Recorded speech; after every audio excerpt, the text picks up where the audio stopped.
Christmas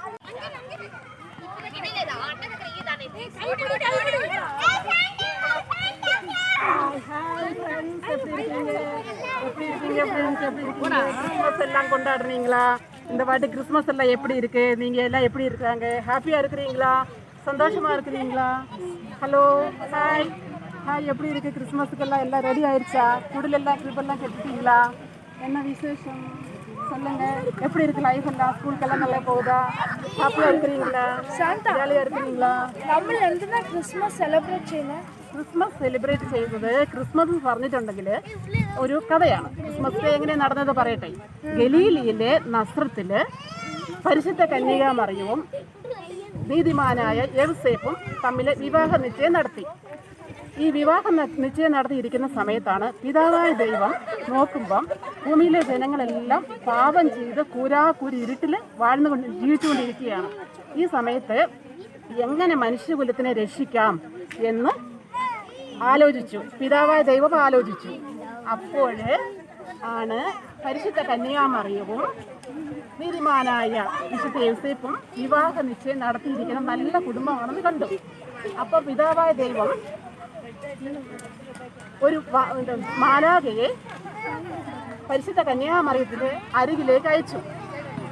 മാലാഖ വന്ന് പറഞ്ഞു, ഭയപ്പെടേണ്ട, നീ ദൈവസന്നിധിയിൽ കൃപ കണ്ടെത്തിയിരിക്കുന്നു എന്ന് പറഞ്ഞു. ചോദിച്ചു. അപ്പോൾ മാലാഖ പറഞ്ഞു, അത്യുന്നതന്റെ ശക്തി നിന്റെ മേൽ ആവസിക്കും, പരിശുദ്ധാത്മാവ് നിന്റെ മേൽ എഴുന്നള്ളി വരും, ജനിക്കാൻ പോകുന്ന ശിശു വലിയവൻ ദൈവപുത്രൻ എന്ന് വിളിക്കപ്പെടും എന്ന് പറഞ്ഞു. ഇങ്ങനെ ജോസഫും മേരിയും ഒക്കെയായി വിവാഹ നിശ്ചയം നടന്ന് മാലാഖയുടെ സന്ദേശം അറിഞ്ഞ് ഇങ്ങനെ ഇരിക്കുന്ന സമയത്ത് അഗസ്റ്റസ് സീസർ എന്ന രാജാവ് ഒരു കൽപ്പന പുറപ്പെടുവിച്ചു. നിങ്ങളുടെ സ്വന്തം രാജ്യത്ത് പോയിട്ട്, സ്വന്തം നാട്ടിൽ പോയിട്ട്, സ്വന്തം പട്ടണത്തിൽ പോയിട്ട് നിങ്ങളുടെ പേരുകളെല്ലാം എഴുതണം എന്ന് പറഞ്ഞു. കേട്ടോ? അപ്പോൾ നസ്രത്തിലെ ഗലീലയിൽ ഇരുന്ന് വിശുദ്ധ യൗസേപ്പും കന്യകാമറിയവും അവരുടെ സ്വന്തം പട്ടണമായ യൂദയായിൽ ദാവീദിന്റെ പട്ടണമായ ബേത്ലഹേമിലേക്ക് യാത്രയായി. ഇന്നത്തെ പോലെ നമ്മൾക്ക് പെട്ടെന്നൊന്നും അങ്ങനെ യാത്ര ചെയ്ത് അവിടെ എത്താൻ പറ്റില്ല. ഒരുപാട് ദൂരം യാത്രയാണ്. ഇന്ന് നമ്മൾ പെട്ടെന്ന് ബസ്സിൽ കയറി പോകുന്നു, ഫ്ലൈറ്റിൽ കയറി പോകുന്നു, ഒരു ദിവസം കൊണ്ട് പോകുന്നു, നമുക്ക് പെട്ടെന്ന് എത്താൻ പറ്റും. പക്ഷെ അന്ന് നമ്മൾ നസ്രത്തിലിരുന്ന് ബേത്ലഹേമിൽ പോകണമെങ്കിൽ ദിവസങ്ങളെടുക്കും, മാസങ്ങളെടുക്കും. ആ സമയം അത്രയും നേരം കൊണ്ട് നമുക്കവിടെ എത്താൻ പറ്റുള്ളൂ. അങ്ങനെ വിശുദ്ധ യൗസേപ്പും പരിശുദ്ധ കന്യകാമറിയവും കൂടെ അങ്ങനെ യാത്ര ചെയ്ത് മാസങ്ങൾ എടുത്ത് അവരവിടെ എത്തി. ബേത്ലഹേമിലെത്തി. ബേത്ലഹേമിലെത്തിയപ്പോഴേക്കും പരിശുദ്ധ കന്യകാമറിയത്തിന് പ്രസവ സമയമെടുത്തു. 9 മാസ സമയമായി അവിടെ എത്തിയപ്പോഴേക്കും. ഈ കാലഘട്ടത്തിന്റെ ഇടയിലായപ്പോഴേക്കും പരിശുദ്ധ കന്യകാമറിയത്തിന് പ്രസവ സമയമെടുത്തു. അപ്പോൾ അവരെല്ലായിടത്തും അന്വേഷിച്ചു, ഞങ്ങൾക്ക് കുറച്ച് സ്ഥലം തരുമോ, പരിശുദ്ധ കന്യകാമറിയത്തിന് പ്രസവത്തിനായി ഒരു റൂം തരാമോ, ഒരു വീട് തരാമോ എന്ന് ചോദിച്ചു. ആരും കൊടുത്തില്ല. അപ്പോഴേ യോസഫ് വളരെ ദുഃഖിതനായി. അവൻ ചുറ്റുവട്ടം എല്ലായിടത്തും അന്വേഷിച്ചു, എവിടെയെങ്കിലും മേരിക്ക് പ്രസവത്തിനായി ഒരു സ്ഥലം കിട്ടുമോ എന്ന് എല്ലായിടത്തും അന്വേഷിച്ചു.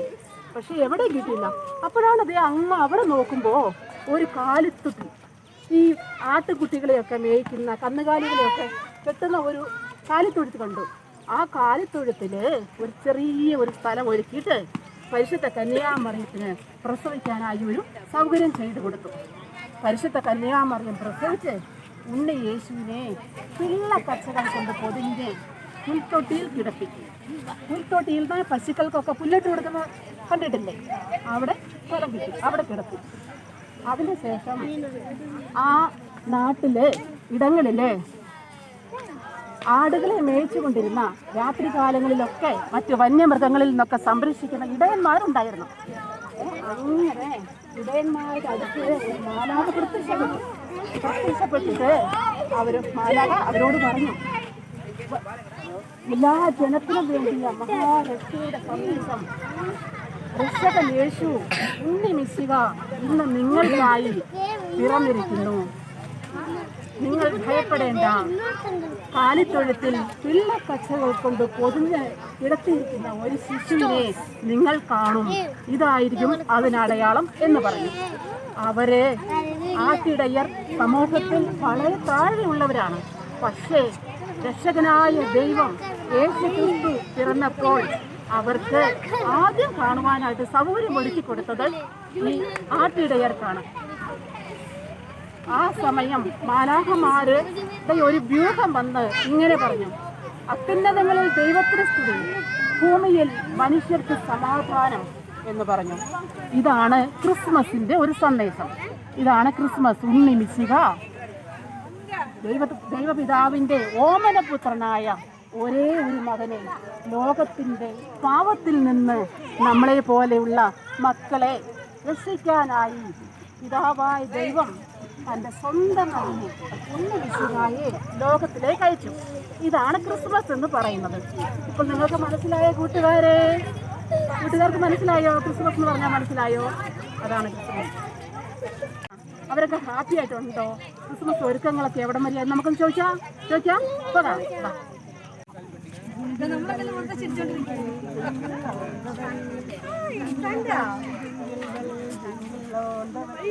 ചേച്ചിമാരെ ഹാപ്പിയാണോ? ക്രിസ്മസ് ആഘോഷങ്ങളൊക്കെ എവിടെ വരെയായി?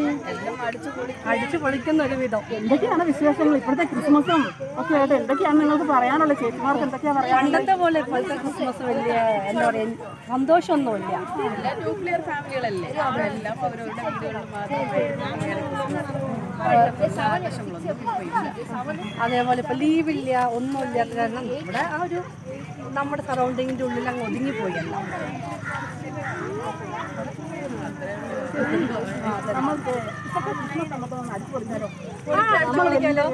നമ്മളുടെ ചെറിയൊരു ജീവിതമല്ലേ, ഈ ജീവിതത്തിൽ നമ്മൾ ഇങ്ങനെ അനേക പ്രശ്നങ്ങളും വേദനകളും വിഷമങ്ങളും ഒക്കെ ഇങ്ങനെ വെച്ചിട്ടിരിക്കാതെ നമ്മൾ ഇടയ്ക്ക് ഇതിന്റെ ഇടയിൽ കൂടി ഒരു സന്തോഷം കണ്ടിട്ടുണ്ടേ. തീർച്ചയായും ഇവിടെ നമ്മളിങ്ങനെ ഓർത്തിങ്ങനെ ദുഃഖിച്ചിരുന്നാലും എങ്ങനെയാ ശരിയാവും? ഇടയ്ക്ക് നമ്മളത് സന്തോഷിക്കാം. നമുക്ക് ക്രിസ്മസ് ഒന്ന് ആഘോഷിച്ചാലോ, ഒന്ന് സെലിബ്രേറ്റ് ചെയ്താലോ? എല്ലാവരും റെഡിയാണോ? റെഡിയാണോ?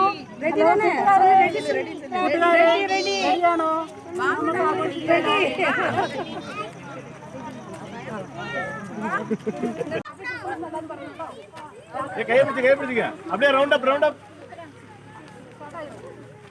போடுங்க சார் போடுங்க.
തൂക്കി ഉണ്ണി പാട്ടു